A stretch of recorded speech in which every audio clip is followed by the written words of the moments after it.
स्वागत है आप सभी का वीडियो में। आज के वीडियो में उत्तर प्रदेश बोर्ड कक्षा 6 में पृथ्वी और हमारा जीवन विषय के अंतर्गत हम लोग आज पाठ 3 का अध्ययन करेंगे। पाठ 3 है ग्लोब, अक्षांश एवं देशांतर।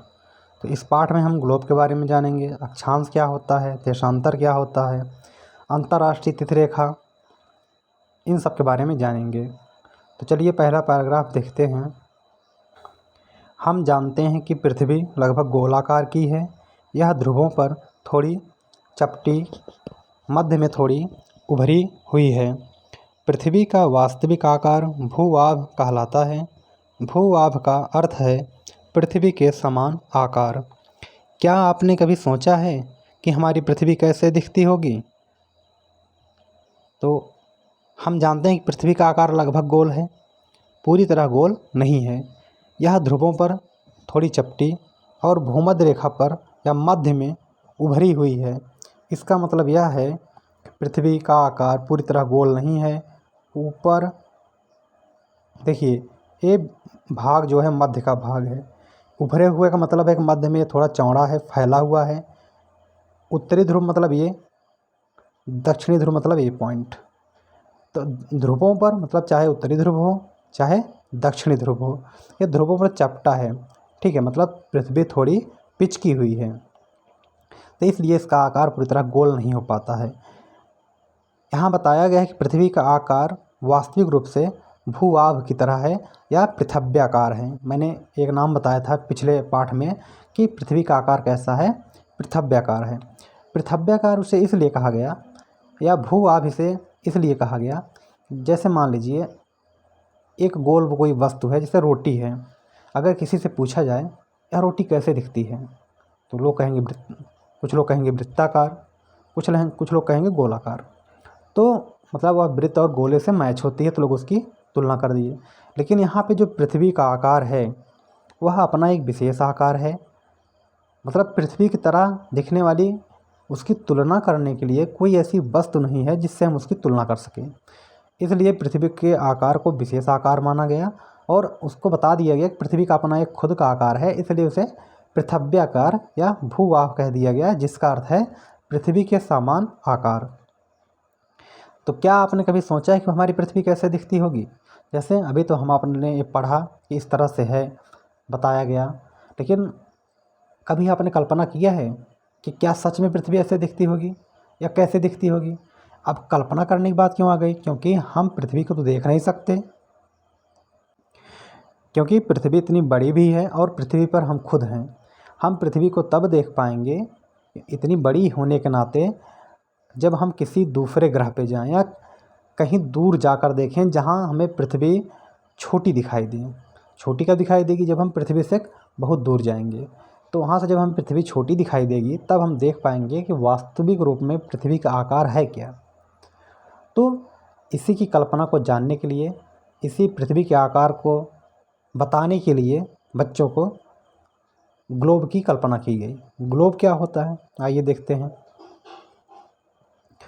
ग्लोब पृथ्वी का लघु रूप में एक वास्तविक प्रतिरूप है। ग्लोब स्थिर नहीं होते हैं, इनको कुम्हार की चाक या लट्टू के समान घुमाया जा सकता है।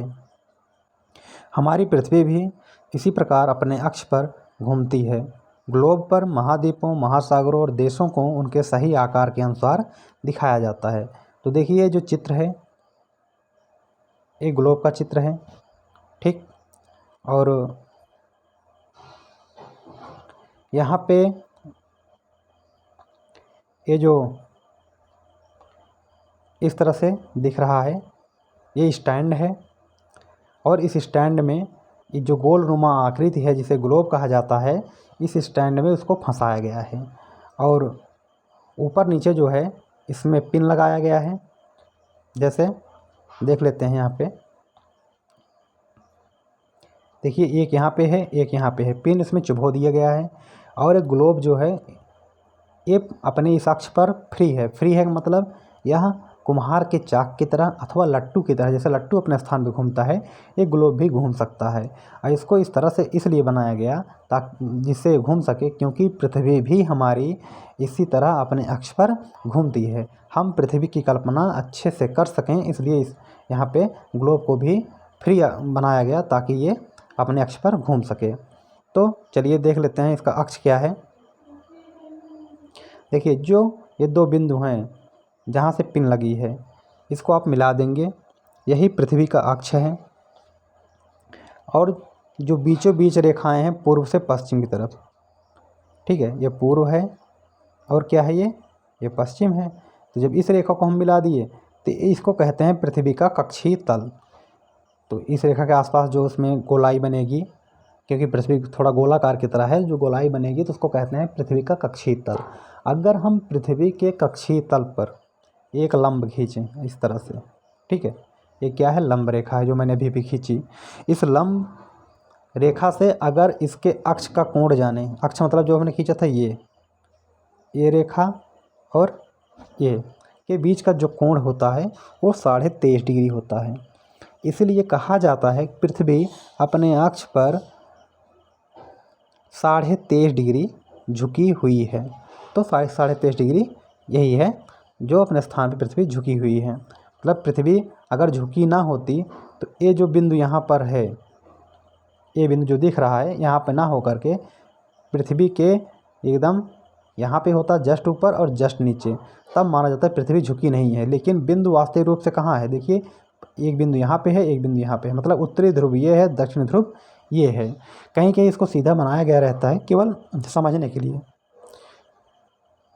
लेकिन उस तरह से वास्तव में ऐसा होता है नहीं। जब भी ग्लोब को दिखाया जाता है तिरछा दिखाया जाता है, क्योंकि वह अपने अक्ष पर 23.5 डिग्री झुका हुआ है, ठीक।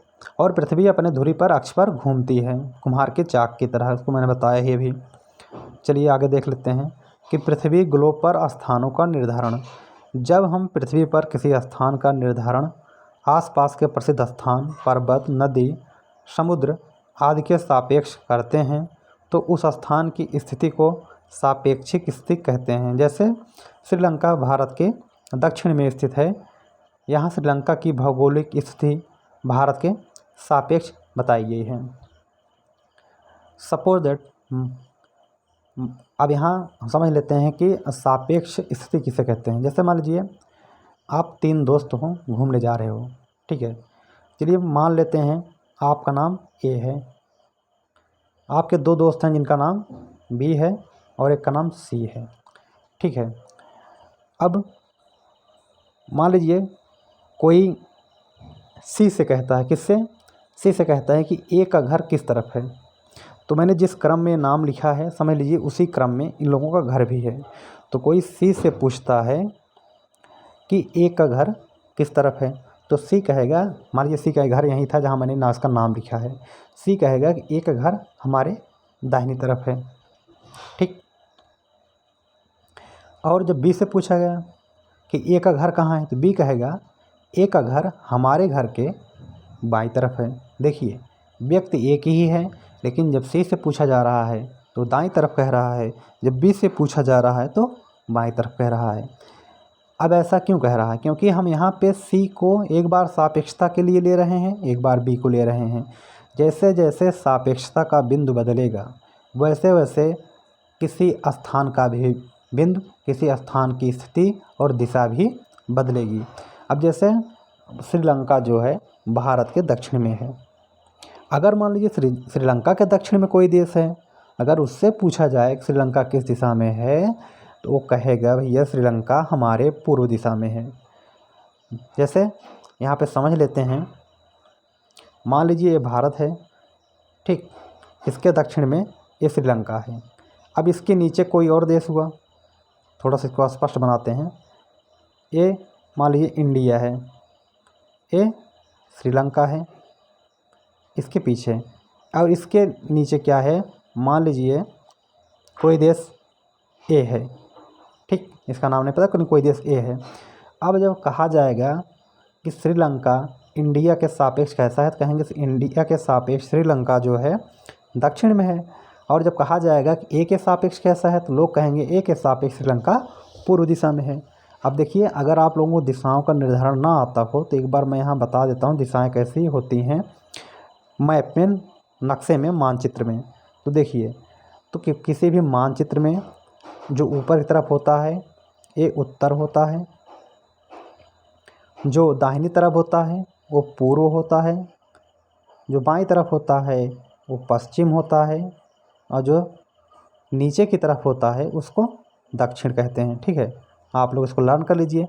तो देखिए, अभी जैसे क्या था, भारत था, मान लीजिए भारत यहाँ पे है, ठीक, ये भारत था। थोड़ा सा इसको फिर से देख लेते हैं।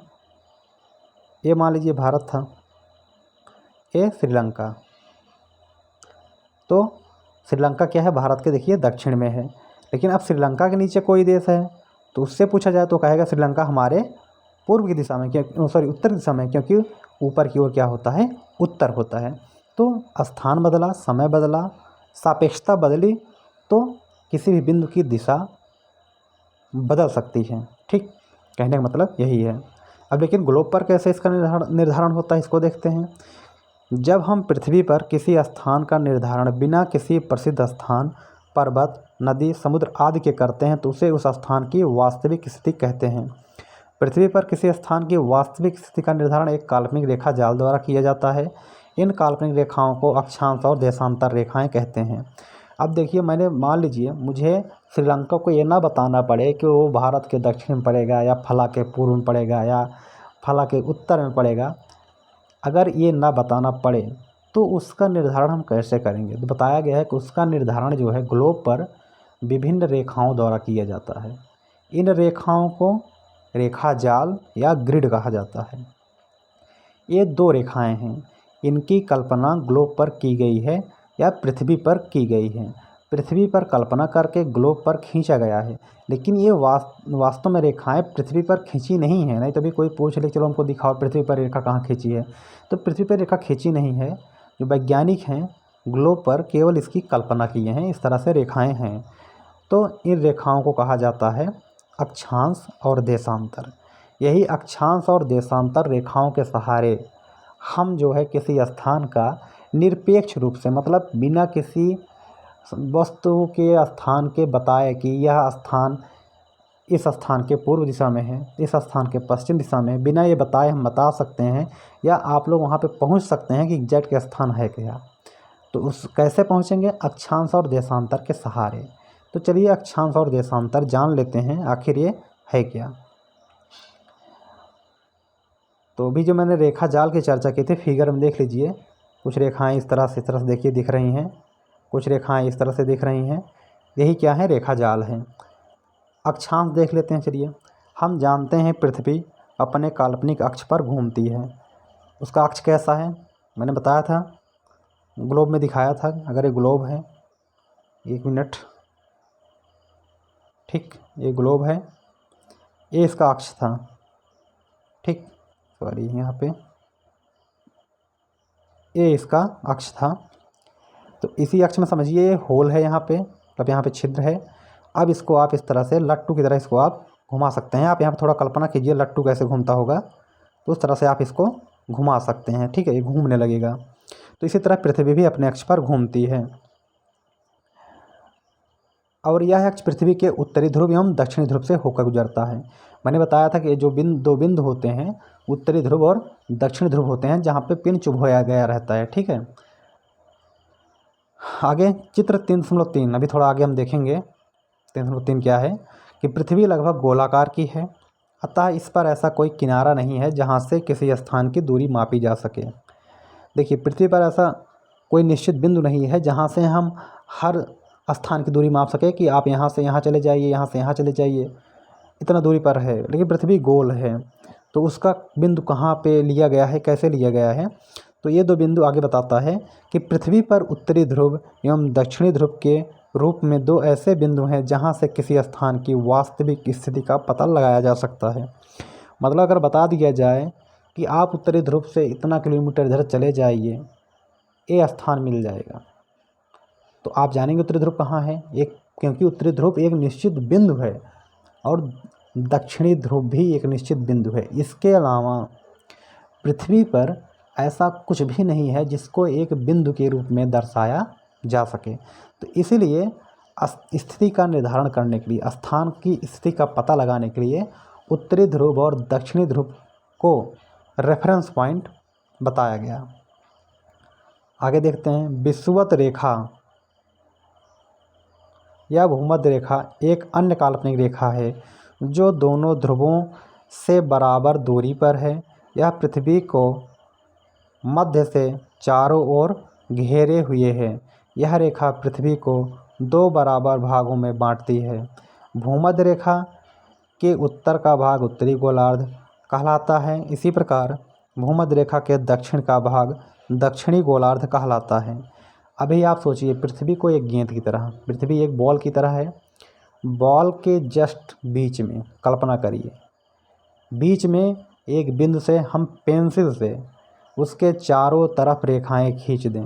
जैसे ये गोला है आपका, मतलब मान लीजिए आपकी पृथ्वी है, इसके बीच में इस तरह से रेखाएं खींच दें।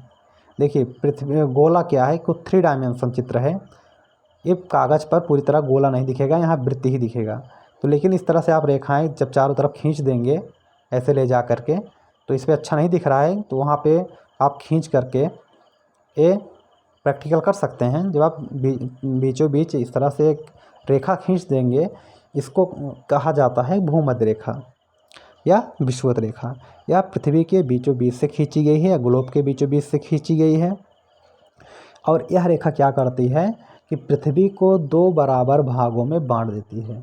अगर आप गोले पर खींचेंगे या गेंद पर खींचेंगे, आप देखेंगे यह गेंद को दो बराबर भागों में बांट देगी। जब गेंद को ये दो बराबर भागों में बांट देती है इस तरह से, तो जो उत्तर का भाग है इसे कहा जाता है उत्तरी गोलार्ध, और जो दक्षिण का भाग है ये इसे कहा जाता है दक्षिणी गोलार्ध। ठीक, आगे देखते हैं। देखिए इस फिगर में दर्शाया गया है, ये उत्तरी गोलार्ध है, ये दक्षिणी गोलार्ध है, बीचों बीच में देखिए ये भूमध्य रेखा है। ठीक, आगे देखते हैं। किसी स्थान या बिंदु की भूमध्य रेखा से उत्तर या दक्षिण की कोणीय दूरी की माप को अक्षांश कहते हैं। तो अक्षांश समझ लेते हैं कि मतलब किसी स्थान या बिंदु की भूमध्य रेखा से उत्तर या दक्षिण की कोणीय दूरी की माप को अक्षांश कहते हैं। इसे भूमध्य रेखा से ध्रुवों की ओर अंश में मापा जाता है। भूमध्य रेखा से ध्रुवों तक पृथ्वी के चारों ओर स्थित सभी वृत्तों को अक्षांश वृत्त कहते हैं। ये वृत्त आपस में एक दूसरे के समानांतर होते हैं, इस कारण इसे समानांतर रेखाएं भी कहते हैं। तो चलिए इसको समझ लेते हैं। एक आगे फिगर है, ये है फिगर, इसको ध्यान से देखिए। देखिए ये जो बीचों बीच की रेखा थी, मैंने बताया था कौन सी रेखा थी, भूमध्य रेखा।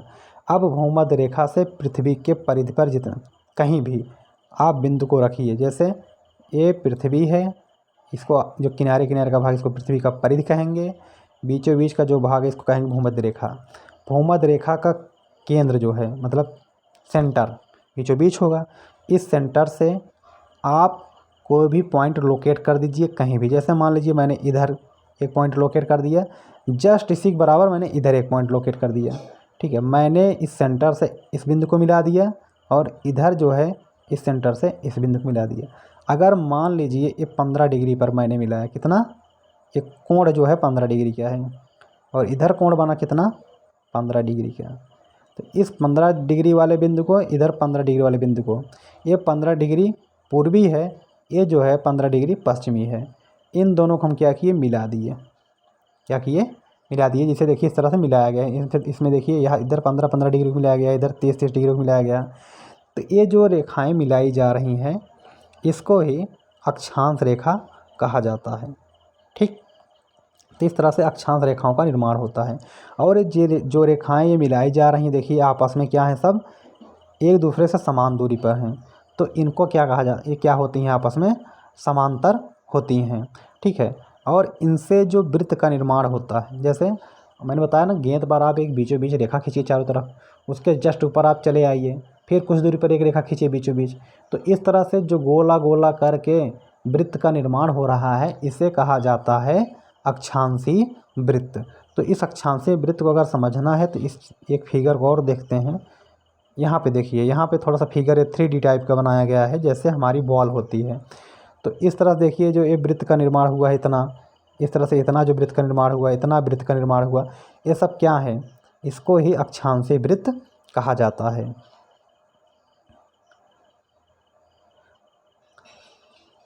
आगे देखते हैं यहाँ से क्या है कि भूमध्य रेखा को शून्य अक्षांश माना गया है। शून्य अक्षांश क्यों माना गया है? भूमध्य रेखा पृथ्वी के बीचों बीच से गुजरती है, तो इसको 0 डिग्री पर माना गया है। ठीक है, 0 डिग्री पूरब से, 0 डिग्री पूरब और 0 डिग्री पश्चिम के बीच से गुजरती है, ये भूमध्य रेखा है। चूँकि भूमध्य रेखा दोनों ध्रुवों के बीच की कोणीय दूरी पृथ्वी के चारों ओर वृत्त का 1/4 है।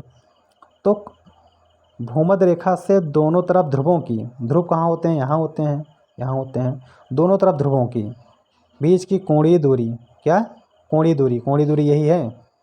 ठीक है, ये यही कोणीय दूरी इतना है। इसकी ये कोणीय दूरी, इसकी ये कोणीय दूरी, इसकी ये कोणीय दूरी क्या है? आपस में समान है। जब समान है तो पूरा कोण बनता है 360 डिग्री का है। जब 360 डिग्री का बनता है, जब इसको हम 4 भागों में बांटेंगे तो प्रत्येक भाग 90-90 डिग्री का होगा। जब 90-90 डिग्री का हुआ, इसका मतलब जो एक कोणीय वृत्त है वो कितना है? पूरे वृत्त का 1/4 है। ठीक, चलिए 1/4 अर्थात 90 डिग्री होता है। तो उत्तरी ध्रुव 90 डिग्री उत्तरी अक्षांश एवं दक्षिणी ध्रुव 90 डिग्री दक्षिणी अक्षांश को दर्शाता है। इसी प्रकार भूमध्य रेखा के उत्तर के सभी अक्षांशों को उत्तरी अक्षांश और दक्षिण के सभी अक्षांशों को दक्षिणी अक्षांश कहा जाता है। तो मान लीजिए ये जो आपकी पृथ्वी थी या ग्लोब था, बीच की रेखा भूमध्य रेखा थी, तो इस तरफ जितनी भी रेखाएं खींची जाएंगी उत्तर की तरफ भूमध्य रेखा के, ठीक है, ये सारी रेखाएं उत्तरी अक्षांश रेखाएं कहलाएंगी। जो इसके दक्षिण में इधर खींची जाएंगी, इसको दक्षिणी अक्षांश रेखा कहेंगे। और देखिए भूमध्य की जो बीच की रेखा है, बीच में ही पृथ्वी सबसे ज़्यादा उभरी हुई है, ज़्यादा फैली हुई है, तो इसलिए भूमध्य रेखा जो बीचों बीच में होता है, तो अक्षांश रेखाओं में जो भूमध्य रेखा है वो सबसे लंबी होती है।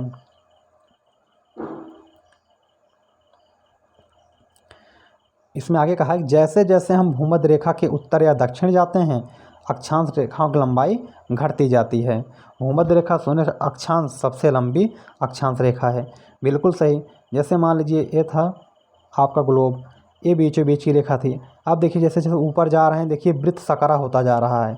जब गोला सकरा होता जा रहा है तो रेखाएं छोटी होती जा रही हैं। तो मतलब भूमध्य रेखा मतलब इसके चाहे उत्तर की तरफ जाएं चाहे दक्षिण की तरफ जाएं, जो रेखाएं हैं अक्षांश रेखाएं छोटी होती चली जाती हैं।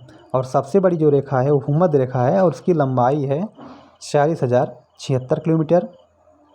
ठीक। और जब हम धीरे धीरे ध्रुवों पर पहुंच जाते हैं, ध्रुव पर रेखाएं सिर्फ मात्र एक बिंदु बनकर रह जाती हैं। क्या? बिंदु बनकर रह जाती हैं। ठीक है। और उनकी लंबाई शून्य होती है, क्योंकि जब कोई बिंदु होता है उसकी लंबाई नहीं होती है।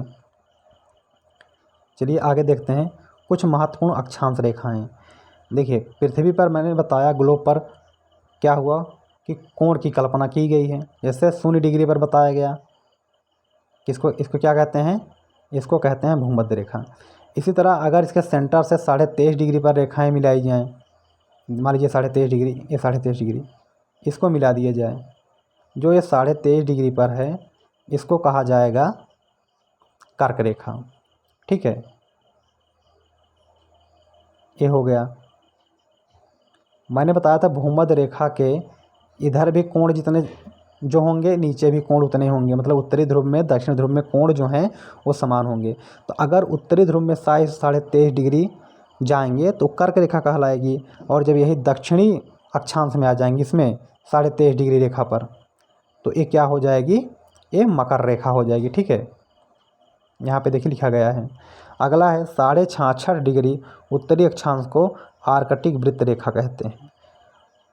ठीक है, मतलब उत्तर की तरफ जो है यहाँ पे ये 66.5 डिग्री है, ये 66.5 डिग्री है। तो ये उत्तरी गोलार्ध का है, ये दक्षिण गोलार्ध का है। उत्तरी गोलार्ध का जो 66.5 डिग्री है, ठीक, उसको कहेंगे आर्कटिक वृत्त रेखा, और जो दक्षिणी गोलार्ध का है उसको कहेंगे अंटार्कटिक वृत्त रेखा। ठीक है, ये चलिए आइए अक्षांश बनाएं। तो ये जो अक्षांश बनाने की विधि है मैंने यहाँ पे देखिए इस फिगर के माध्यम से बताया था कि भूमध्य रेखा के केंद्र बिंदु से परिधि पर कोई भी बिंदु लीजिए, उस बिंदु को मिला दीजिए किससे, सेंटर से। सेंटर देखिए मिलाए थे हम लोगों ने, इसे सेंटर मिला दिया गया था। फिर दोनों तरफ के जो कोण हैं उनको मिला दीजिए। तो इस तरह जो रेखाएं बनेंगी, क्या बनेंगी, वो अक्षांश रेखाएं बनेंगी। ठीक, तो यही इसमें विधि समझाई गई है, इसको आप लोग पढ़ लीजिएगा, स्क्रीनशॉट ले लीजिए।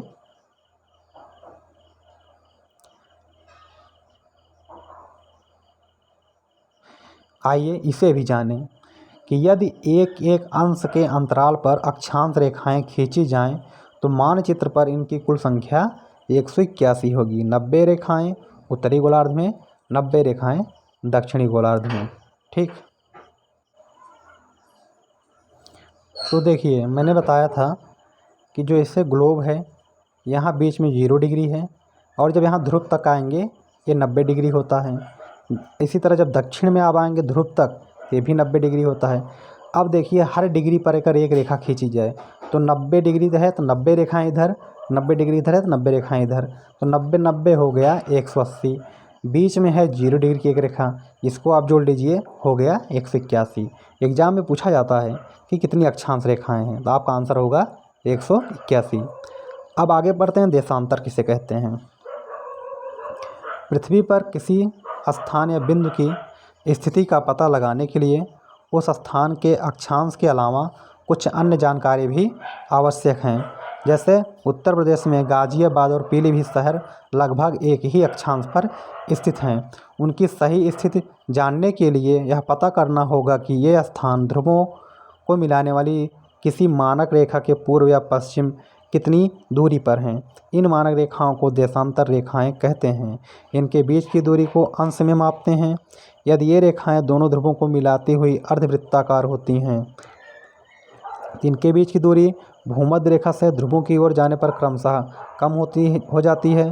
ध्रुवों पर इनके बीच की दूरी 0 हो जाती है और ये रेखाएं एक बिंदु पर मिल जाती हैं। चलिए यहाँ पे देख लेते हैं। मान लीजिए ये आपकी थी पृथ्वी, या था ग्लोब। जो देखिए पूरब से पश्चिम की तरफ रेखाएं खींची गई थी, मैंने बताया था उसको क्या कहते हैं, अक्षांश। मान लीजिए एक अक्षांश 15 डिग्री इधर से यहाँ पे है, 15 डिग्री मान लीजिए है। अगर कह दिया जाए कि आपका घर जो है 15 डिग्री पूर्वी अक्षांश पर है, तो चलिए ये तो पूरब का भाग था, ये पश्चिम का भाग था, तो 15 डिग्री जो अक्षांश रेखा है, और कह दिया जाए आपका घर जो है आपका 15 डिग्री पूर्वी अक्षांश पर, तो आप पूरब की तरफ चले आएंगे। ठीक, इसकी तरफ जो अक्षांश है इसको आप देखेंगे 15 डिग्री। ठीक है, 15 डिग्री पूर्वी अक्षांश पर, और गोलार्ध बता दिया जाए उत्तरी, तो उत्तरी गोलार्ध में आप 15 डिग्री, मतलब यही होगा, थोड़ा साफ साफ देख लेते हैं। ठीक है, उत्तरी गोलार्ध ये वाला है, 15 डिग्री ये है, तो आप इस पर कहाँ ढूंढेंगे, ये तो पूरी रेखा है, इस पर बहुत सारे लोग होंगे, बहुत सारे स्थान होंगे, बहुत सारे घर होंगे, तो कैसे आप ढूंढ पाएंगे 15 डिग्री पर ही आपका घर है। तो इतना सफिशिएंट नहीं था। इसको निश्चित करने के लिए, इसको निश्चित रूप से बताने के लिए देशांतर रेखा की कल्पना कर दी गई। अगर कह दिया जाए आपका घर 15 डिग्री उत्तरी अक्षांश, ठीक है, उत्तरी गोलार्ध में 15 डिग्री उत्तरी गोलार्ध में पूर्वी अक्षांश पर, और 0 या मतलब कह दिया जाए कि 20 डिग्री पूर्वी देशांतर। ठीक है, अभी देशांतर मतलब ये रेखाएं इस तरह से होंगी, ये रेखाएं। ठीक, तो क्या है, देशांतर रेखाएं हैं। अब देखिए जहाँ देशांतर रेखा और अक्षांश रेखा कट कर देगी तो वही क्या होगा, आपका निश्चित पॉइंट हो जाएगा, निश्चित स्थान हो जाएगा। जैसे यहाँ पे देखते हैं, अगर 15 डिग्री कह दिया जाए उत्तरी गोलार्ध का, ठीक है, पूर्वी अक्षांश, तो ये है। चलिए पूर्वी अक्षांश मतलब आप उत्तरी गोलार्ध में आ गए और ये पूर्व तरफ आ गए। अब कह दिया जाए कि 3 या 30 डिग्री पूर्वी देशांतर, आप इसकी रेखा ऐसे खींच लेंगे, ये 30 डिग्री पूर्वी देशांतर हो गया। तो अब 30 डिग्री पूर्वी देशांतर, 15 डिग्री पूर्वी अक्षांश और कह दिया जाए उत्तरी गोलार्ध। ठीक है, उत्तरी गोलार्ध कहाँ होगा? ये उत्तर वाला उत्तरी गोलार्ध होगा। तो जो एक कट पॉइंट अभी आपको मिला अक्षांश और देशांतर का, यही आपका निश्चित स्थान हो जाएगा। तो ये निश्चित स्थान कैसे क्लियर हुआ? जब हम देशांतर रेखा की कल्पना किए, इसीलिए हमें देशांतर रेखा की कल्पना करनी पड़ी। चलिए इसको पढ़ लेते हैं। इसको मैंने पढ़ लिया था, तो ये आप लोग समझ गए होंगे कि देशांतर रेखा कैसे होती है। तो दोनों ध्रुवों को मिलाने वाली रेखा, दोनों ध्रुव मतलब उत्तरी ध्रुव, दक्षिणी ध्रुव, इनको मिलाने वाली रेखा इस तरह से आप इस तरह खींचते चले जाइए और इधर आप इस तरह से खींचते चले जाइए गेंद पर, ठीक है, या बॉल पर, फुटबॉल पर, क्योंकि फुटबॉल के आकार का ही हम ग्लोब लेते हैं, क्योंकि हमारे आसपास में आसानी से ये सुलभ है, तो इसको हम अच्छे से कल्पना कर सकते हैं। तो जो रेखाएं हैं ध्रुवों को मिलाने वाली, इसको ही देशांतर रेखाएं कहते हैं। ठीक,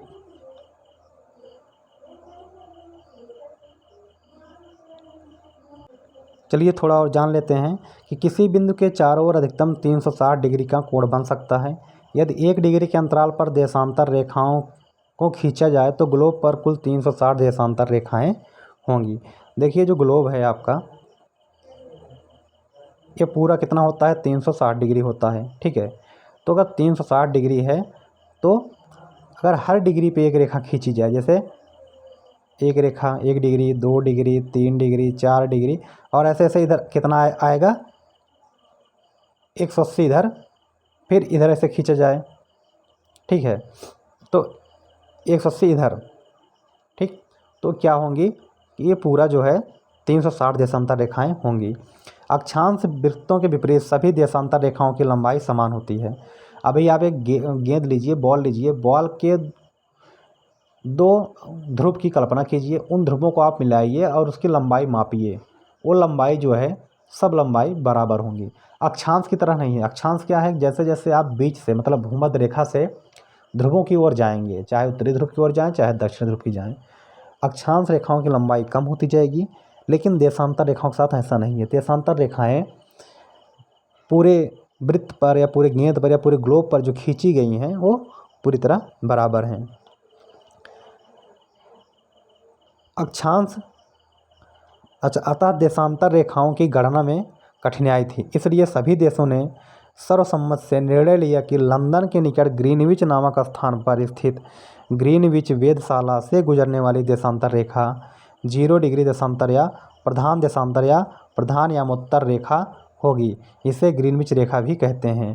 पृथ्वी पर इस रेखा के ठीक पीछे 180 अंश देशांतर रेखा होती है। शून्य से पूर्व दिशा में 180 अंश तक के देशांतरों को पूर्वी देशांतर कहा जाता है। इसी प्रकार शून्य से पश्चिम दिशा में 180 तक के देशांतरों को पश्चिमी देशांतर कहा जाता है। अब जैसे अक्षांश में तो रेखाएं छोटी बड़ी हो जाती थी कि आप 15 डिग्री जाइए, 20 डिग्री जाइए, तो रेखाएं क्या था कि असमानता होती थी। लेकिन अब देशांतर में क्या है? देशांतर में कोई रेखा छोटी बड़ी थी ही नहीं, तो पहचान में दिक्कत होती थी। तो पहचान में दिक्कत होती थी, इसका नाम रख दिया गया। तो जैसे अगर आप गेंद पर 2 ध्रुव का जब निर्धारण करेंगे, आप गेंद लीजिएगा, 2 ध्रुव बनाइएगा, 2 ध्रुव को सबसे ठीक अपने सामने वाली रेखा को ऐसे मिलाइएगा। जो आप ठीक अपने सामने वाले की रेखा को मिलाएंगे उसको कहा जाएगा 0 डिग्री देशांतर। क्या? 0 डिग्री देशांतर। और यह इस देशांतर को बताया गया कि यह लंदन के एक ग्रीनविच नामक स्थान है, उस स्थान से गुजरती है।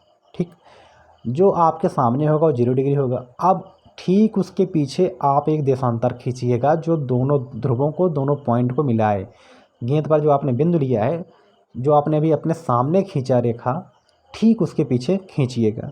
जब आप ठीक उसके पीछे खींचेंगे, उस रेखा को कहा गया कि वह 180 डिग्री देशांतर रेखा है। ठीक है, तो जिस तरह से आप उसको 180 मान लेंगे, फिर उसके बीच में जब भी आप खींचेंगे तो 1 डिग्री होगा, 2 डिग्री होगा, 3 होगा, 4 होगा, ऐसे ऐसे जब आप सबसे पीछे खींचेंगे 0 डिग्री के, वो 180 होगा। तो 180 इस गोलार्ध में हो जाएगा, 180 इस गोलार्ध में हो जाएगा। तो इस गोलार्ध की रेखाओं को कहते हैं पूर्वी देशांतर और इधर की गोलार्ध की रेखाओं को कहते हैं पश्चिमी देशांतर। चलिए यहाँ पढ़ते हैं कि पृथ्वी पर 180 अंश पूर्व एवं 180 अंश पश्चिमी देशांतर रेखाएं एक ही हैं। इसी प्रकार 0 डिग्री देशांतर रेखा एक ही है। ये दोनों रेखाएं मिलकर पृथ्वी के परितः एक वृत्त बनाती हैं जो दोनों ध्रुवों से होकर जाता है। यह वृत्त पृथ्वी को पूर्वी एवं पश्चिमी गोलार्ध में विभाजित करता है। तो देखिए, जो देशांतर रेखाएं मैंने बताया, आप सामने खींचेंगे 0 डिग्री, 0 डिग्री के जस्ट पीछे खींचेंगे 180 डिग्री। अब देखिए वो रेखाएं बीचों बीच हैं, ना तो आप उसे पूर्वी देशांतर कह सकते हैं, ना तो पश्चिमी देशांतर कह सकते हैं। जैसे जो भूमध्य रेखा थी, भूमध्य रेखा बीचों बीच में थी, ना तो आप उसे उत्तरी गोलार्ध में ले सकते हैं, ना तो दक्षिण गोलार्ध में ले सकते हैं। इसी तरह 180 अंश देशांतर और 0 डिग्री देशांतर रेखा दोनों को ना तो आप पूर्वी गोलार्ध में ले जा सकते हैं, ना तो आप पश्चिमी गोलार्ध में ले जा सकते हैं। तो उसे क्या कहा जाएगा? उसे एक बीच की रेखा मानी जाएगी और यह माना जाएगा कि वह गोले को, वह ग्लोब को या पृथ्वी को 2 गोलार्धों में विभाजित करता है। कौन सा? पूर्वी गोलार्ध और पश्चिमी गोलार्ध। यही काम भूमध्य रेखा करती थी। भूमध्य रेखा पृथ्वी को 2 गोलार्धों में कौन कौन से? उत्तरी और दक्षिणी में विभाजित करती थी। और देशांतर क्या कर रही है? देशांतर पूर्वी और पश्चिमी में विभाजित कर रही है। ठीक। 0 डिग्री देशांतर रेखा को प्रधान यामोत्तर रेखा भी कहा जाता है। यहाँ पर एक ग्लोब बनाने की विधि बताई गई है, तो इसको आप पढ़िएगा, ग्लोब बनाने का प्रयास कीजिएगा। ठीक।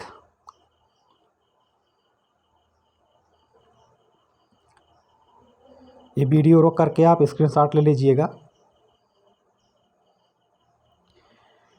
चलिए देशांतर और समय के बारे में जान लेते हैं। पृथ्वी की आकृति लगभग गोलाकार है, अतः इस पर सभी स्थानों पर एक ही समय पर सूर्य उदय नहीं होता है। किसी स्थान पर सूर्योदय का समय है तो किसी अन्य स्थान पर दोपहर है, तो तीसरे स्थान पर सूर्यास्त है, तो किसी चौथे स्थान पर आधी रात होती है। अतः पृथ्वी पर विभिन्न स्थानों के समय मापन और उसकी तुलना करना एक कठिन कार्य है। इस कठिनाई को दूर करने के लिए देशांतर रेखाओं का उपयोग किया गया। अब जैसे मान लीजिए हमारी पृथ्वी है और सूर्य हमसे दूर ही है। पृथ्वी पर हमें सूर्य दूर है तो हमको छोटा दिखाई देता है। मान लीजिए सूर्य है, ठीक है। अब जो भाग सूर्य के सामने है पृथ्वी का, यहाँ तो दिन होगा। जो भाग एकदम बीच में है, शायद यहाँ दोपहर होगा। तो इधर आप आते जाएंगे तो यहाँ पे जैसे जैसे शाम होती मिलेगी, और इधर जो भाग पूरी तरह सूर्य के सामने नहीं है वो क्या होगा? वहाँ पे रात होगी। अब सोचिए अगर पृथ्वी पर एक ही समय का निर्धारण हो पूरे ग्लोब पर, पूरे पृथ्वी पर, तो मान लीजिए कह दिया जाए कि भैया सूर्य, आपको पढ़ाया गया सूर्योदय 7 बजे होता है। क्या? सूर्योदय 7 बजे। तो मान लीजिए इस समय 7 बज रहे हैं, आपके यहाँ सूर्योदय है। 7 बजे आपके यहाँ सूर्योदय है, सूर्य है। तो भैया इनके लिए क्या होगा? ये तो रात में है। ये तो कहेंगे भाई गलत पढ़ाया गया। तो इसकी कमी को दूर करने के लिए देशांतर रेखा का उपयोग किया गया और विभिन्न जोन में पृथ्वी के भाग को भिन्न भिन्न समय दिया गया। चलिए देखते हैं। समय को मापने का सबसे अच्छा साधन सूर्य, पृथ्वी, चंद्रमा एवं ग्रहों की गति है। सूर्योदय एवं सूर्यास्त प्रतिदिन होता है, अतः स्वाभाविक रूप से यह समय निर्धारण का सबसे अच्छा साधन है। समय का अनुमान सूर्य द्वारा बनने वाली परछाई के आधार पर किया जाता है। यह दोपहर में सबसे छोटी, सूर्योदय एवं सूर्यास्त के समय सबसे लंबी होती है। किसी यामोत्तर देशांतर पर जब सूर्य आकाश में सबसे अधिक ऊंचाई पर होता है तो वहाँ दिन के 12 बजते हैं। इस समय को वहाँ का स्थानीय समय कहते हैं। किसी एक देशांतर रेखा पर स्थित सभी स्थानों पर स्थानीय समय एक ही होता है। तो इसमें बताया गया है कि जैसे मान लीजिए कि आप जिस देश में, अब जैसे मान लीजिए भारत से अगर कई देशांतर रेखाएं गुजर रही हैं, कई देशांतर रेखाएं गुजर रही हैं, मान लीजिए एक पृथ्वी थी, यहाँ पे मान लीजिए भारत है, कहाँ? यहाँ पे इतना लंबा मान लीजिए भारत है। इस तरह से अगर देशांतर रेखाएं गुजर रही हैं, अगर हर देशांतर रेखा पर एक समय होगा तो भारत में 3 समय हो जाएंगे। या जितनी देशांतर रेखाएं होंगी एक ही देश में उतने समय का निर्धारण होगा। तो मान लीजिए आप उस देश में हैं और उस देश का पीएम कहता है आपसे कि सबको ऑफिस 9 बजे आना है। तो 9 बजे कैसे जाएंगे? सब मान लीजिए ये 9 बजे जाएंगे, कुछ और टाइम होगा, इनका 9 कुछ देर बाद बजेगा, इनका 9 और कुछ देर बाद बजेगा। तो बताइए क्या सब लोग टाइम पे ऑफिस पहुंच जाएंगे? नहीं पहुंचेंगे। इसी कमी को दूर करने के लिए हर देश में एक ही देशांतर रेखा को मानक देशांतर रेखा माना गया और उसी मानक देशांतर रेखा के अनुसार उस पूरे देश में एक ही समय निर्धारित किया गया। और एक कम ज़्यादा क्यों होता है, देखिए ये हमारी पृथ्वी है, ये हमारा सूर्य है और ये भाग है पृथ्वी का पूर्वी, कौन सा, ये वाला भाग पूरा पूर्वी भाग है। तो भैया पृथ्वी क्या हुआ, अपने अक्ष पर घूम रही है, ऐसे अपने अक्ष पर ऐसे ऐसे घूर्णन कर रही है। जब अपने अक्ष पर घूम रही है तो जो जो भाग सूर्य के सामने आता जा रहा है वहाँ पे प्रकाश होता जा रहा है। तो जो भाग पहले आएगा वहाँ सूर्योदय पहले होगा, जो भाग उसके बाद में आएगा वहाँ सूर्योदय बाद में होगा। तो इस तरह से क्या हुआ, समय में अंतर है। तो समय में जो अंतर हो रहा है देशांतर रेखा को लेकर के, इसीलिए एक देश के लिए एक ही मानक देशांतर रेखा मानी गई और उसी हिसाब से समय का निर्धारण किया गया।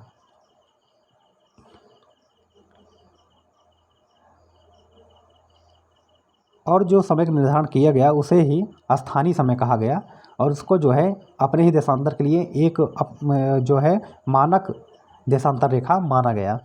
तो आगे पढ़ते हैं। पृथ्वी अपने काल्पनिक अक्ष पर पश्चिम से पूर्व की ओर घूमती है। पश्चिम से पूर्व मतलब इस दिशा से इस दिशा की ओर, ठीक है। पृथ्वी मान लीजिए ये है, तो पृथ्वी लट्टू की भांति इस तरह से घूम रही है। अतः प्रधान यमोत्तर से पूर्व के यामोत्तर तक स्थानीय समय ग्रीनविच समय से आगे तथा पश्चिम यामोत्तर का स्थानीय समय ग्रीनविच समय से पीछे होगा। हमारी पृथ्वी 24 घंटे में 360 डिग्री घूम जाती है। अतः पृथ्वी की घूर्णन गति 15 डिग्री देशांतर प्रति घंटा है। अतः यह प्रति 4 मिनट में 1 डिग्री घूमती है। तो देखिए ये पृथ्वी थी हमारी, ये देशांतर रेखाएं इस तरह से पृथ्वी पर बनी हुई थी।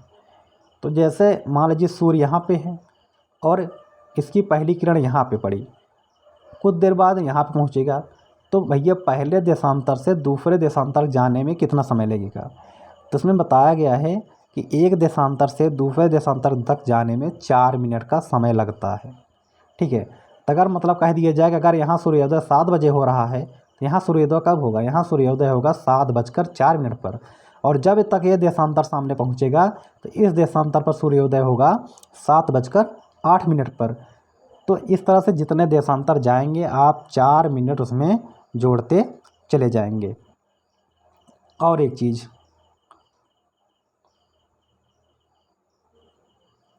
मान लीजिए ये आपका जो 0 डिग्री रेखा थी, मैंने बताया था कि आप जो सामने खींचेंगे उसकी कल्पना 0 डिग्री करेंगे और उसकी आप जस्ट जो पीछे खींचेंगे ध्रुवों को मिलाने वाली रेखा, उसकी कल्पना आप 180 डिग्री से करेंगे। तो ये 0 डिग्री था और 180 डिग्री एक ही रेखा है, मैंने बताया था। तो ये जो भाग है पूर्वी गोलार्ध, ये जो देशांतर पूर्वी और पश्चिमी गोलार्ध को बांटता है 2 भागों में, तो पूर्वी गोलार्ध का समय पश्चिमी गोलार्ध के समय से आगे है। मान लीजिए अगर यहाँ क्या है, सोमवार है, क्या है, सोमवार, तो यहाँ क्या होगा, यहाँ होगा मंगलवार। मतलब पूर्वी गोलार्ध में जो समय होगा पश्चिमी गोलार्ध से आगे होगा, चाहे वो समय हो चाहे वो तिथि हो, ठीक। मतलब पास से पश्चिम और पास से पीछे, तो ये पश्चिमी गोलार्ध पीछे होगा, ठीक है। मानक समय यहाँ तो समझ में आ गया कि दिन जो है क्या होगा, पश्चिमी गोलार्ध का पीछे होगा और पूर्वी गोलार्ध का आगे होगा। मतलब पूर्वी गोलार्ध में अगर सोमवार है तो पश्चिमी गोलार्ध में उस समय रविवार माना जाएगा। आगे देखते हैं मानक समय एवं समय कटिबंध। विभिन्न देशांतर रेखाओं पर स्थित स्थानों के स्थानीय समय में अंतर होता है। स्थानीय समय में इस अंतर के कारण अनेक व्यवहारिक कठिनाइयाँ उत्पन्न हो सकती हैं, जैसे कई देशांतरों को पार करने वाली रेलगाड़ी की समय सारणी बनाना। हमारे देश के सबसे पूर्वी और सबसे पश्चिमी सीमा के लगभग 290 देशांतरी विस्तार है, अतः दोनों स्थानों के स्थानीय समय में लगभग 2 घंटे का अंतराल होता है। इस समस्या को दूर करने के लिए आवश्यक है कि प्रत्येक देश की एक केंद्रीय या मानक रेखा हो। इसी मानक समय रेखा, मानक मध्याह्न रेखा के स्थानीय समय को सारे देश का मानक समय माना जाएगा। हमारे देश में 82.5 डिग्री पूर्वी देशांतर को मानक मध्याह्न रेखा माना गया है। इस रेखा के स्थानीय समय को भारतीय मानक समय कहते हैं। भारतीय मानक समय ग्रीनविच मानक समय से 5 घंटा 30 मिनट आगे रहता है, अर्थात जब ग्रीनविच रेखा पर दिन के 12 बजेंगे उस समय भारत की घड़ियों में शाम के 5:30 बजे होंगे। तो मैंने यही बताया कि 1 डिग्री देशांतर पर अगर 4 मिनट का अंतर होता है तो मान लीजिए भारत से कह रहा है कि 290 देशांतर रेखाएं जाती हैं। क्या भारत से कितनी? 290। अगर 290 जाती हैं इस तरह देशांतर रेखाएं, तो भैया अगर यहाँ अगर सुबह 7 बजे हो रहा है तो दूसरे 7:04 पे, तीसरे 7:08 पे, चौथी पे 7:12 पे, इस तरह से सूर्योदय का समय बढ़ता चला जाएगा। और हर देशांतर पर अगर सूर्योदय के हिसाब से 7 बजाए जाएंगे तो मान लीजिए इस पर 7 अभी बजा, इस पर 4 मिनट बाद, इस पर 8 मिनट बाद, अगली पर 12 मिनट बाद, तो एक साथ एक समय का निर्धारण कैसे हो पाएगा एक देश में? तो एक देश में अगर मान लीजिए स्कूल 9 बजे से चलेंगे तो इनका 9 दूसरी टाइम बजेगा, इनका 9 दूसरी टाइम बजेगा, तो मतलब कभी एक साथ में लोग विद्यालय नहीं पहुंच पाएंगे। तो इसलिए कहा गया कि हर देश से गुजरने वाले देशांतर रेखाओं में एक रेखा को मानक रेखा मानी जाए और उस मानक रेखा पर जितने टाइम का निर्धारण किया जाएगा उस पूरे देश में उसी टाइम का पालन किया जाएगा। तो यहाँ पे जो हमारे भारत में जो 82.5 डिग्री देशांतर रेखा थी उसको ही मानक रेखा माना गया और इसको ग्रीनविच रेखा से 5.5 घंटा आगे बताया गया। मतलब ग्रीनविच रेखा किसको कहते हैं? 0 डिग्री एम उत्तर को, जो आपने उत्तरी और दक्षिणी ध्रुव के मिलाया था अपने सामने गेंद के, उसको 0 डिग्री एम उत्तर कहा गया। वही ग्रीनविच रेखा है। अगर उस पर दोपहर के 12 बज रहे हैं तो भारत में उस समय कितना बजेगा? 5:30 बजेगा। 5:30 क्यों बजेगा? भारत स्थित है पूर्वी गोलार्ध में। जो मैंने गोलार्धों की कल्पना की थी कि पूर्वी गोलार्ध का समय क्या होता है, पूर्वी गोलार्ध का समय पश्चिमी गोलार्ध के समय से आगे होता है। तो भारत यहाँ कहीं स्थित है पूर्वी गोलार्ध में और ये कहाँ पे है? बीचों बीच है। तो ये आगे वाला भाग है, ये पीछे वाला है। मैंने बताया कि अगर यहाँ सोमवार है तो यहाँ मंगलवार होगा। तो अगर यहाँ 12 बजे दोपहर है, ठीक है, 0 डिग्री पर, और भारत में उसमें क्या होगा? 5:30 बजे शाम होगा। और इसके इधर जब जस्ट आएंगे तो समझ लीजिए अभी दोपहर पहले आ रहे हैं यहाँ पे, ठीक। मतलब अब अगर इधर मंगलवार के 5:30 बज रहे हैं तो यहाँ बीचों बीच में 12 बजे दोपहर होगा और इसके यहाँ जब आएंगे तो मान लीजिए 11:59 से यहाँ पे सोमवार लगना शुरू हो जाएगा, ठीक। पूरे विश्व को मानक समय के आधार पर समय कटबंधों में बांटा गया है। संपूर्ण विश्व को 30 मिनट की समयावधि अथवा 7.5 डिग्री देशांतरी विस्तार के आधार पर समय कटबंध में बांटा गया है। अतः कोई भी देश 30 मिनट के गुणक के अंतराल पर ही अपना मानक समय निर्धारित करता है। उदाहरण के लिए भारत एवं श्रीलंका का मानक समय ग्रीनविच मानक समय से 5.5 घंटा आगे रहता है, तो पाकिस्तान एवं बांग्लादेश का मानक समय ग्रीनविच मानक समय से 5 घंटा एवं 6 घंटा आगे रहता है। बहुत अधिक देशांतरी विस्तार वाले देशों के कई मानक समय कटबंध होते हैं। कनाडा में 6 मानक समय कटबंध है। पता कीजिए रूस एवं संयुक्त राज्य अमेरिका में कितने मानक कटबंध हैं। तो जैसे मान लीजिए देश बहुत ज़्यादा बड़ा हो गया है, ठीक है। जैसे मान लीजिए अब 7 बजे सूर्योदय बताया गया है, तो मान लीजिए 7 बजे सूर्योदय कहीं हो जाता है, कहीं 7:30 तक होता है। अगर 6 बजे सूर्योदय बताया गया है तो 6 बजे कहीं सूर्योदय होगा। तो जैसे मान लीजिए ये भारत है, यहाँ पे मान लीजिए ये भारत का मैप है, ठीक। इसमें पूरा मैप बन नहीं रहा अच्छे से। मान लीजिए भारत की ये लंबाई जो बीचों बीच की है, ठीक है। इधर मान लीजिए क्या है? अरुणाचल प्रदेश, ठीक। सबसे पूर्व में है अरुणाचल और इधर मान लीजिए गुजरात है। तो अगर 7 बजे सूर्योदय होना है तो अरुणाचल प्रदेश में अगर 7 बजे सूर्योदय हो रहा है तो बताया गया था कि जो भारत का सबसे पश्चिमी भाग है, अगर इस पर अंतर देखा जाए समय का तो 2 घंटे का अंतर होता है। तो अगर यहाँ मान लीजिए 7 बजे सूर्योदय हो रहा है तो यहाँ सूर्योदय कितना बजे होगा? 9 बजे होगा। तो ये थोड़ा सा एडजस्ट हो जाता है, ठीक है। लेकिन मान लीजिए यही अपना देश बहुत बड़ा होता, मान लीजिए यहाँ तक होता और 1 घंटे 5 घंटे का हो जाता अंतर। तो अगर यहाँ सूर्योदय 5 बजे होगा, यहाँ अगर यहाँ 7 बजे होगा तो यहाँ 12 बजे सूर्योदय होगा। तो बताइए 12 बजे सूर्योदय क्या ये सही है? नहीं है। मतलब बहुत बड़ा अगर देश हो गया है उसमें 3-4 टाइम जोन या समय कटबंध जो है बांटे गए हैं। तो जैसे बताया गया कि कनाडा में 6 मानक समय कटबंध हैं। अब देख लेते हैं रूस और संयुक्त राज्य अमेरिका में कितने हैं। तो रूस में जो है 11 समय कटिबंध हैं और संयुक्त राज्य अमेरिका में 6 समय कटिबंध हैं। ठीक है, आप लोग याद कर लीजिए। अंतर्राष्ट्रीय तिथिरेखा, आपको मालूम है कि पृथ्वी लगभग गोल है, अतः प्रत्येक स्थान पर पूर्व या पश्चिम किसी भी दिशा में यात्रा करके पहुंचा जा सकता है। ग्लोब पर 180 डिग्री, जो 18 से लिखा है 180 डिग्री है कि पूर्वी व पश्चिमी देशांतर रेखा एक ही होती है। यदि 0 डिग्री देशांतर से 180 अंश पूर्वी देशांतर की तरफ चलें तो 180 × 4 = 7 मिनट या 12 घंटे का समय बढ़ जाता है तथा 0 डिग्री से 180 डिग्री पश्चिमी देशांतर की ओर यात्रा करें तो 12 घंटे का समय कम हो जाता है। अतः 180 अंश पूर्वी देशांतर से ग्रीनविच 0 डिग्री देशांतर होते हुए 180 अंश पश्चिमी देशांतर तक यात्रा करने पर 24 घंटा या 1 दिन के समय का अंतर आ जाएगा। इसलिए पूर्व या पश्चिम की ओर से 180 अंश देशांतर रेखा को पार करने पर 1 दिन घट या बढ़ जाएगा। चलिए देखते हैं। मान लीजिए ये आपका ग्लोब था। मैंने बताया कि जो आप गेंद लेंगे, गेंद में उत्तरी और दक्षिण ध्रुव को लोकेट करेंगे, उसके बाद सामने एक रेखा खींचेंगे, ये 0 डिग्री होगा। उसके जस्ट पीछे आप एक रेखा खींचेंगे, वह क्या होगा, वह 180 डिग्री होगा। तो उसके जो पीछे रेखा आप खींचेंगे 0 डिग्री के, मैंने बताया क्या होगा, वो जस्ट 180 डिग्री होगा। तो 1 डिग्री पर मैंने बताया था कि 4 मिनट का अंतर होता है।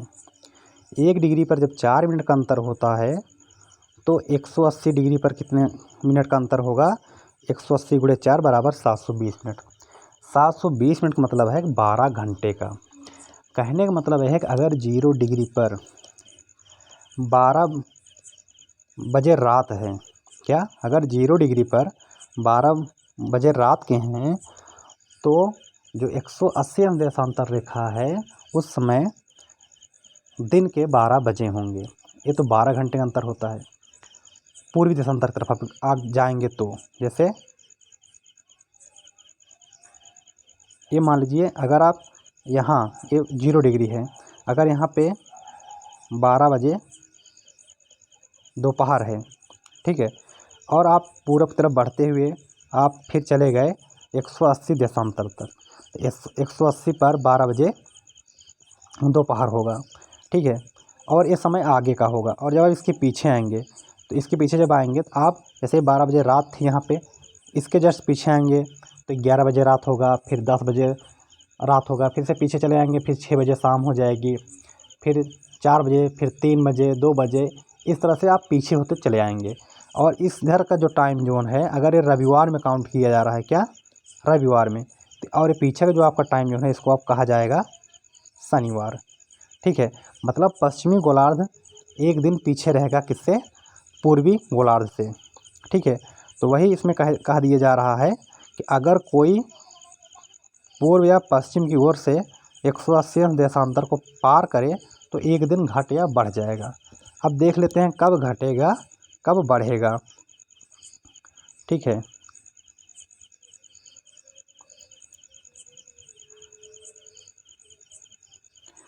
चलिए देख लेते हैं जो दिन घट या बढ़ जाता है 180 अंश देशांतर पर।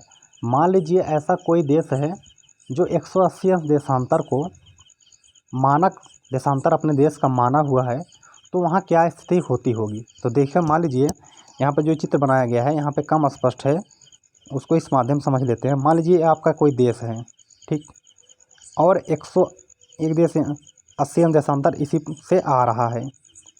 ठीक है, अब 180 देशांतर यहाँ से आ रहा है, और मैंने बताया कि 180 देशांतर के इधर क्या होगा, 1 दिन आगे होगा। मतलब अगर यहाँ रविवार होगा तो यहाँ पे क्या होगा, शनिवार होगा। ये पश्चिमी देशांतर में आएगा। तो क्या ये सही होगा एक देश के लिए, एक ही देश में 2 दिन माने जाएं? तो क्या हुआ, इस देशांतर रेखा को क्या कर दिया गया, तिरछा कर दिया गया। जैसे यहाँ से 180 देशांतर आया तो इसको हटाकर इधर कर दिया गया, फिर यहाँ से 180 देशांतर की कल्पना कर ली गई। मतलब उसको जिस देश पर अगर वो पड़ रहा है क्या, देशांतर रेखा 180 अंश की, उसको क्या किया गया, उस देश से बगल कर दिया गया, थोड़ा सा तिरछा कर दिया गया। लेकिन माना 180 अंश ही गया, लेकिन देश को तिरछा इसलिए कर दिया गया कि उसको एक ही टाइम जोन में रखा जाए, एक इसको ना माना जाए कि यह बीचों बीच में है, मतलब आधे देश में रविवार होगा, आधे देश में शनिवार होगा। ठीक है, तो इसको सही करने के लिए देशांतर रेखा को तिरछा कर दिया गया, टेढ़ा मेढ़ा कर दिया गया। ठीक है, तो इसको यहाँ पे आप पढ़ लीजिएगा। और यहाँ पे आप देख लेते हैं कि पूरब से पश्चिम जाने पर क्या स्थिति होती है, दिन कब घटता बढ़ता है। मैंने बताया ना कि अगर 180 देशांतर को आप पार करेंगे तो एक दिन आपके घट बढ़ सकते हैं। तो कैसे घटेंगे बढ़ेंगे, चलिए अब यहाँ से देख लेते हैं। इस रेखा को पश्चिम से पूर्व की ओर पार करने पर एक दिन कम हो जाता है। पश्चिम, तो ये पश्चिम से पूर्व की ओर पार करने पर एक दिन कम हो जाता है, और पूर्व से पश्चिम की ओर पार करने पर आगे वाला दिन गिना जाता है। शायद यहाँ पे त्रुटि है, ये आगे वाला ना होकर के पीछे वाला होना चाहिए। देखिए, क्योंकि आप जब पूरब से पश्चिम जाएंगे, पूरब में अगर सोमवार होगा, ठीक है, तो पीछे क्या होगा, रविवार होगा। क्योंकि मैंने बताया था जो पश्चिमी गोलार्ध है वह पूर्वी गोलार्ध से पीछे माना जाएगा। तो मान लीजिए कोई जापान से संयुक्त राज्य अमेरिका जा रहा है। जापान कहाँ है, जापान इधर है पूर्वी गोलार्ध में। ठीक है, जापान यहाँ कहीं है, और यूएसए क्या है, यहाँ कहीं है। मतलब आप पूर्वी गोलार्ध से पश्चिमी गोलार्ध में अगर जाते हैं तो एक दिन कम हो जाता है। मान लीजिए आप इस रेखा को 5 बजे शाम को क्रॉस कर रहे हैं।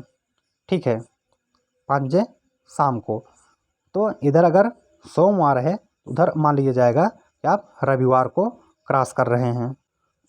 और मान लीजिए कोई यूएसए से, यूएसए मतलब यहाँ है, ठीक है, यूएसए से जापान जा रहा है, तो अगर यूएसए में रविवार है तो जब वो जापान में जाएगा तो सोमवार माना जाएगा। तो यही एक दिन गड़बड़ हो जाता है। आई होप ये डेट का जो टॉपिक है समझ में आ गया होगा यहाँ पे कि अंतर्राष्ट्रीय तिथि रेखा कैसे काम करती है। आगे कुछ और भी जान लेते हैं। विषुवत वृत्त क्या है, तो धरातल पर उत्तरी व दक्षिणी ध्रुव के बीचों बीच शून्य अंश का काल्पनिक वृत्त।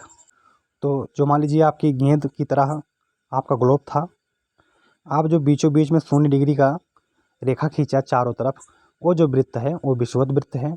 और कर्क वृत्त किसे कहते हैं, मान लीजिए 23.5 डिग्री पर आपने जो बीचों बीच में एक वृत्त खींचा, आप गेंद में 23.5 डिग्री जो खींचेंगे तो उसे कर्क वृत्त कहा गया।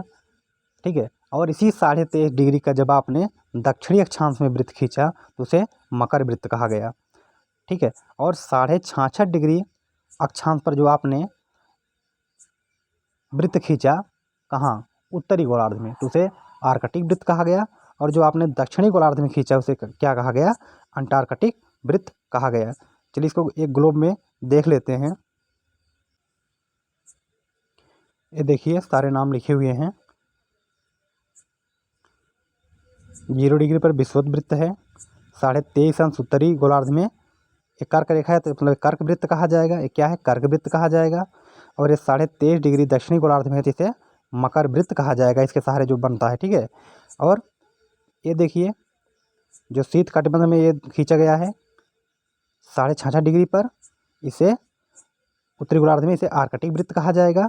और इसे क्या कहा जाएगा, अंटार्कटिक वृत्त, क्या, अंटार्कटिक। ठीक है, तो यही सारे नाम वहाँ पे लिखे गए थे।